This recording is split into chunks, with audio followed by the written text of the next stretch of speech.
I want to talk about the media you've created, Sammy, because I think I remember hearing a story when you decided to create, it's called Our Thing, which is your podcast. It's got, I think, 5 seasons right now, I think. But I remember, I thought I heard you saying that you got approached, that someone wanted to do it or do it this way or help you do it. And at one point you said, no, no, no, I'm going to do our thing, our way. And you had a very distinctive style of doing it with some music, with sometimes some video and graphics, and then you in this studio you're at, talking very, very frankly to camera. That was intentional by you to present your story Yes, that way, right? yes. When they originally told me about podcasts, they put this big microphone in front of me, earphones on my head, and I would talk. And I said, I don't like it. And they said, what do you mean? I said, I'd like to take this off, put a different kind of mic, get these ear things off of me, and I'd like some B-roll in it. I'd like some music in it. And they said, they don't do that. They just sit down at a table with a microphone in front of them. So I said, I really don't care what they do. I'm just telling you what I want to do. And they said, okay, we'll try it, Sammy. We tried it. They loved it. Now, when people follow you, it's the best form of flattery. So obviously it went over big. People started using music and B-roll and different things. And I have it now. I'm doing other things I'm working on to go and take it to a whole nother level that is not out yet. It went over good. I'm in contracts with a lot of different things. In a way, the contracts are great. We're making a movie, scripted show, documentary, a bunch of things. But in a way, it's inhibiting me a little bit because those contracts, I can't keep talking about certain issues because I'm in contract and I can't screw that up. But and now I'm opening more or less. I'm actually thinking about in January, we're going to reboot our whole system, our whole plan, our whole platform. We're going to redesign it, make it a little more artistic. I did artwork in prison. I did a lot of art. And, sometimes they're a little confused. Here he is a gangster. He's telling us how to do creative shit. But I've done that.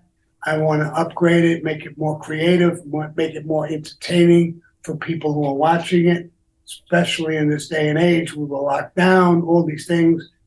So, and I want to keep it very truthful and honest. So I think that's an important factor too.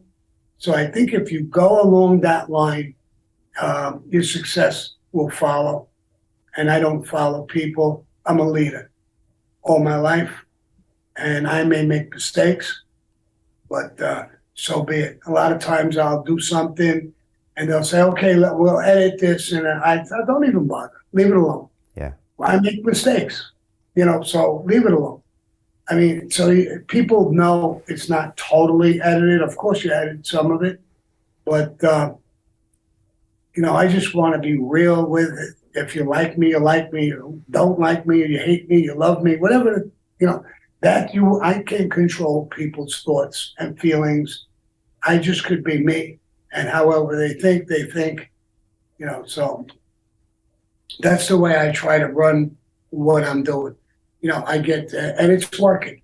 Look at this interview right now. I'm sitting with a guy like you.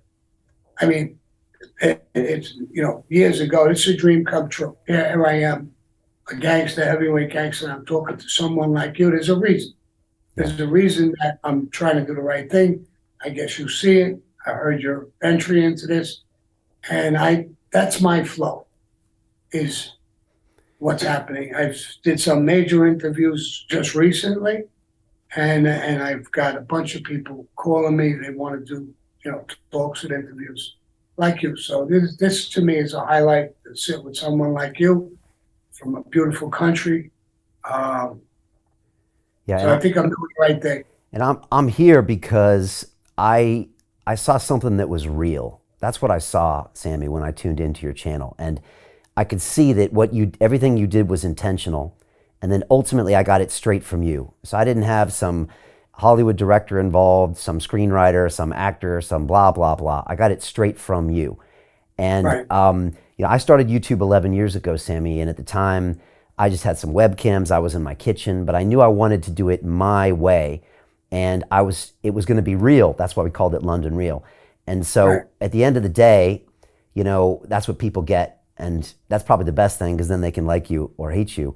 And I remember saying at the time, Sammy, and I say this now and I'll say this to you, is that we don't know what YouTube is yet. When you first saw it, you're like, oh, it's TV on the internet. But it's not, because you're making friendships with people all over the world. You're communicating, you're expressing Right. yourself artistically and emotionally. You're having a heightened human experience the last couple of years doing what you're doing. Maybe some of the best years of your life, what you're doing now. Maybe the most emotionally fulfilling years of your life right now. And it's real. And you might say, well, it's a computer screen, but it sure feels real, what you're doing. And, Sammy, I was listening to you tell your stories, and maybe it's the story of you becoming a made man, or maybe it's your story with Johnny Keys, or maybe it's another story. And Sammy, I'm not in the Mafia. I spent a little time in New York City. I've been to Sparks Steakhouse. I've been to Little Italy, maybe after you were there. But I knew what you were telling me was real. Isn't that fascinating? As a human, something in my DNA told me this guy's telling me the real truth, and I could feel it, and I felt connected to you. Does that sound crazy? Because that's the way I feel when I listen to you. No, that sounds real. I mean, and that's the way I like to keep it. And that's why I'm doing this interview. It's vice versa. I feel that, and I've heard everything. I don't know you personally, but everything I heard about you is the same thing. You're real. And that's what I look for. I don't look for somebody who's going to talk nonsense or talk bullshit, So, and I think the people feel that. They see it. If we don't like each other right now, they'll feel it. They'll see it. If we're honest and open and, and sincere, they'll feel it. They'll want to see it. They'll like it. They'll enjoy it. And we're connecting with other people. I don't know how many people will watch this. Probably a lot. And I think they'll enjoy it. They'll get to understand you and me and this whole relationship. And I hope we're going to get along. We're not going to get married. So if you guys think we're going to fall in love, we're not going to fall in love. We're not going to get married. But, this is great stuff. This is, I agree. This is an extension of things and a way to put yourself out there and see, do the right thing and see what happens. And the people judge. This is better than a vote. People could judge. They could change the channel, not watch it, get bored. And this is a beautiful technology if it's used properly. Sometimes they want to shut you down because you can't say certain things. That's a crime in itself, because this is could be a beautiful thing where people could relate to, see things, understand things. Maybe I'll say things about America that they don't understand, or how I feel in the country. Not some politician telling us telling you what's going on. It's me, a little old gangster, telling you what's going on in the country and what's going on and how I feel and how other people feel.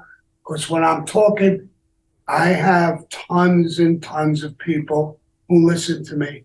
So you're listening to them too. I'm relating their message as well. It's not just me talking. I hear tons of people, and I change my mind every once in a while. I am an overthinker. An overthinker, once he makes up his mind, you can't change his mind. That's me. But I do change my mind occasionally when I hear so many different people. It brings me back to think of my mother and father were legitimate, hardworking people. So I'm hearing them. I'm hearing their cry. I'm hearing their story. And it helps me change my mind on occasion. Very rare, but I do. And so when I talk, I try to relate them and me and my parents, the good side of me and the bad side. I don't duck the bad side. I'm not going to win Father of the Year awards or nothing like that. But I'm going to be known for this as well as the bad stuff.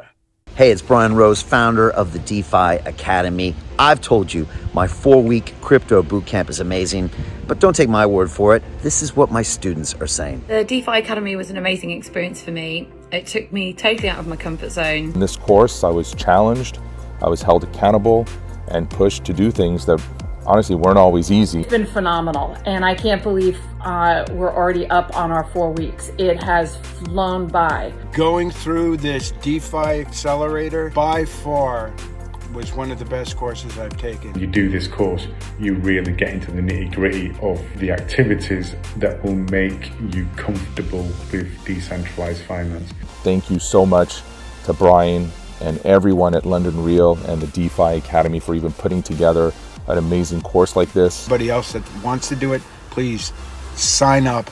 It is well worth the money.